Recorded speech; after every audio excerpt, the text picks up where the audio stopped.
In this video, we will be covering how strong is the Godzilla from the movie Godzilla vs. Megaguirus. For future simplicity's sake, I'm just going to refer to this version of Godzilla as Megagodzilla, or Megagoji for short, because saying the vs. Megaguirus Godzilla over and over again is going to get tedious really quick. This Godzilla is completely identical in appearance to Godzilla 2000 because they literally just reused the same suit from the previous movie, just dialed up the green. He even has the same kind of atomic breath as well. Same height, same weight. Just like with the previous Godzilla, this one would be an alternate sequel to the original 1954 film. What is different, however, unlike Godzilla 2000, is not only is this an alternate sequel to the 1954 movie, but also an alternate universe version of the 1954 movie, as we see the same exact Godzilla present in the 1954 year. Which means that this Godzilla is actually an alternate 1954 Godzilla. What's weird about this beginning part of the movie is the subtitle's weird phrasing of Godzilla again wreaking havoc and brought back to life. I always got confused by that, because this almost seemed to be implying that there was a previous Godzilla and then this one emerged afterwards, when that's not the case at all. This is also apparently an alternate timeline where the Oxygen Destroyer was not used, as it just simply mentions Godzilla going back to the ocean and just disappearing for like another decade or so. Fast forward 12 years later, Godzilla shows up again in 1966 and attacks Japan's first nuclear power plant, which ends up resulting in them moving their capital to Osaka, as well as Japan deciding to ban all use of nuclear technology. The rest of the prologue takes place in 1996, and then the rest of the movie takes place in 2001, with the human characters devising a new weapon to take down Godzilla, a plasma weapon referred to as the black hole gun. That's right, they're literally just going to use a black hole against Godzilla. What's interesting is that the human characters specifically state that the plan is to trap Godzilla, not kill him, implying that they knew Godzilla would somehow survive the black hole, and that their only intended purposes was to trap him in another dimension or something like that. I don't know how much human understanding of black holes was back in 2000 or 2001, but I feel like things don't just get sucked inside of black holes, but literally torn apart as well. Another technical fact about the black hole, they mention how, for safety reasons, they want to reduce the size of the black hole to no more than 2 meters. Though when it's actually test-fired, it obviously looks a lot bigger than that, but that could just be the vortex forming around the black hole itself. Before they can finish making the black hole gun, Godzilla is detected out in the ocean, heating up a significant part of the Pacific Ocean around Japan. Based off the body of water shown being heated up by Godzilla on this monitor here, this has been calculated to be over 705 megatons of TNT, which would already put Godzilla in the mountain level plus range, which is basically where I had the original 1954 Godzilla at, before I took another look at the Versus Wiki's power scaling for his ocean boiling feat, and noticed that it had been moved up to island level, and decided, he's close enough to island level, so I just upgrade him to island level. Getting back to Megagoji's version of this feat, he's doing this underwater, and we don't even know if he's even using his atomic breath, or if it's just his dorsal plates glowing up or something. But yeah, Godzilla's displaying high mountain levels of power, and he's not even on screen when he does this feat. Heck, he's not even on the surface when he does this feat. After test firing the black hole gun, it leaves behind some sort of dimensional vortex, which causes an ancient 350 million year old mosquito bug called a Meganulon to fly out and leave an egg. Despite this one passerby kid's interest in said egg, as soon as he notices it leaking out of the box that he put it in, he immediately ditches it. Wow, don't get this kid a puppy for Christmas. When Godzilla does finally make another appearance, one of the human characters actually manages to climb onto Godzilla and fires a little tracking device into him. This tracker gun thing manages to penetrate his skin, so obviously Godzilla is beneath street level if he can be penetrated by a little tiny tracker gun. Now, I'm just kidding, but I thought that was hilarious. Anyway, so the humans are trying to lure Godzilla to a deserted island to use the black hole gun against him, and they're using these hovercraft gunships that are stated to fire photons at him. I'm not sure how powerful photons would be, but unless it's in the high mountain level range, I think it's safe to say it's no surprise that Godzilla tanks these attacks. What is notable though is that they are able to actually dodge his atomic breath when fired at them. A bunch of Meganulons soon swarm Godzilla, and after draining some of his energy, the humans finally manage to use the black hole gun and fire it at Godzilla, where it seems like it worked until Godzilla literally brushes some rubble off of him like not even a minute later.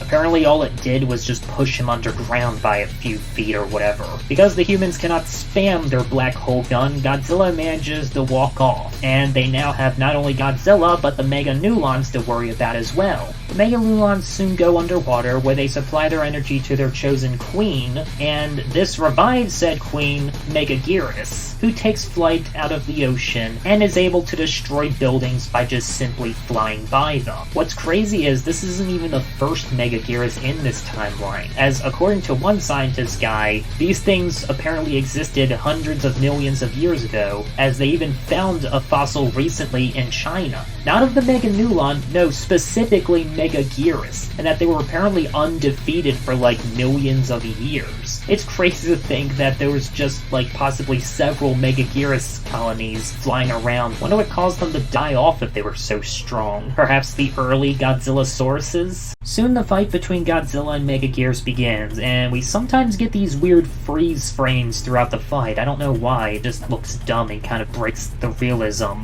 Anyway, so Megaguirus is able to easily knock over Godzilla multiple times, and completely speed blitzes Godzilla. Look at her just trolling this poor lizard. She penetrates Godzilla between his legs, and yeah, I'm just gonna let that speak for itself. This seems to drain Godzilla of his atomic energy, as he is unable to fire his atomic breath, at least for a time. Megaguirus also isn't lacking in the physical strength department, as she is actually able to physically push back Godzilla. Whether this is due to her newly absorbed energy or not, it's hard to say, but I wouldn't be surprised if she would be capable of this without draining Godzilla. Very surprising given her own lightweight in comparison to Godzilla. There's also this one scene of Megaguirus just straight up being a dick, as she just decides to drop this little ceiling thing on top of Godzilla, and look at that evil smile. That's not just like an animal predator or whatever, no, that is evil intent. Look at how Godzilla just sort of leans himself up into a standing position. Godzilla gets his second wind, and we actually see him run towards Megaguirus, and takes advantage of his spiky dorsal plates to actually cut off one of Megaguirus' claw arms. He may be physically weaker than Megaguirus and physically slower, but Godzilla's got one thing Megaguirus doesn't: durability, and also a tail.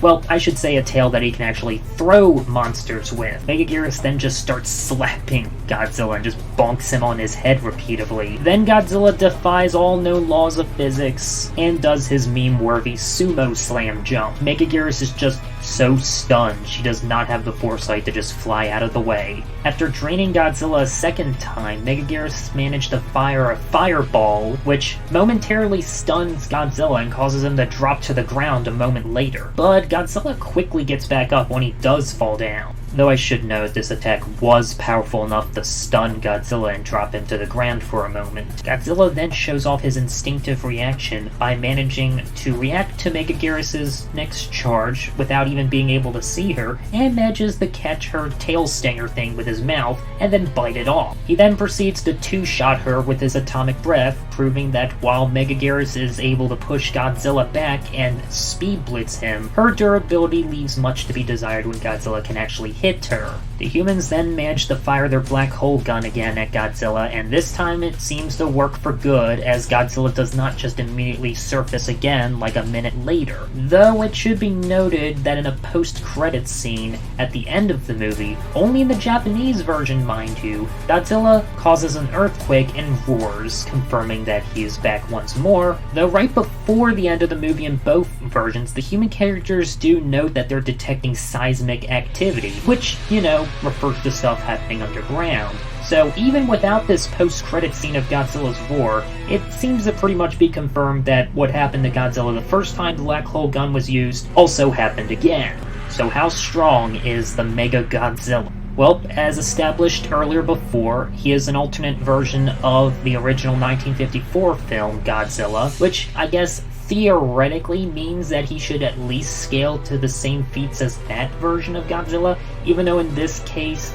they're technically two different Godzillas, because obviously this one isn't the same because he's heavier and taller than the original 1954 Godzilla. So for all we know, events might not have exactly played out to the point of the end of the movie, but even without that, he already displays high mountain level feats thanks to his little ocean boiling feat early in the movie. Megaguirus, in question, has a confirmed speed of Mach 4, with the speed of Godzilla's atomic breath being a little over Mach 3. Of course, this should be noted that Megaguirus is able to outspeed Godzilla's atomic breath, but that's not the atomic breath's fault, that's just because Godzilla himself is too slow turning around. Godzilla should physically only be like maybe subsonic in terms of like reaction or combat speed, because he does get speed blitzed by a monster who moves at Mach 4, which is supersonic plus. So I can't say that Godzilla is physically at that level, but he does get up to supersonic plus with the speed of his atomic breath firing. I would also say that Megaguirus definitely scales above Godzilla, because he basically had to rely on his durability and intelligence in order to beat her. And yeah, I think it's safe to say the intelligence of these two monsters is at least human average. You can't tell me that a regular animal is capable of an evil, devious smile like that. And Godzilla being able to adapt to Megaguirus in order to be able to outwit her and get around the whole speed disadvantage, yeah, that's not something even a high animalistic intelligence would be able to do. And last but not least, the black hole. It's a little tricky scaling the power of this black hole because obviously it doesn't behave like a real black hole would. Like, I'm pretty sure a black hole the size of a golf ball would be able to swallow up the entire Earth. Obviously that doesn't happen in this movie, and this black hole is stated to be no bigger than 2 meters, which is like, I don't know, somewhere between 6 and 7 feet. However, people on the Versus Wiki were able to calculate like the speed at which this black hole travels down from space, basically 228,000 meters per second, putting it in a massively hypersonic speed, and I guess based off kinetic energy taken into account, would be a little over 201 ronatons of TNT, which would be brown dwarf level. Anyway, the point is, Godzilla was able to physically survive this black hole. Whether it blew up in his face or not because he fired his atomic breath at it, who's to say for sure, but he definitely didn't fire his atomic breath at it the first time around, whereas the second time around he does fire his atomic breath and is able to briefly stop the black hole from coming down. Just briefly, mind you. But that means that at least for a moment his atomic breath was at the same level of power as the black hole. And assuming that Megaguirus' fireball attack scales similarly in power to Godzilla's own atomic breath, then yeah, I think it's safe to say he can survive brown dwarf level attacks, or basically mini black hole level attacks. Overall, this Godzilla is deceptively strong, and actually possibly one of the strongest movie Godzillas in the entire franchise. It's really a shame too, because if you changed a few things around, you could have literally just had this be the same as the 2000 Godzilla. This could have served as both a sequel to Godzilla 2000, as also explained Godzilla 2000's origin story, since it's never addressed directly in the movie itself. Join me next time as we cover the next film in the Millennium series, Godzilla, Mothra, King Ghidorah, Giant Monsters All-Out Attack, or for sane people, GMK. Stay tuned for that, folks. Take care.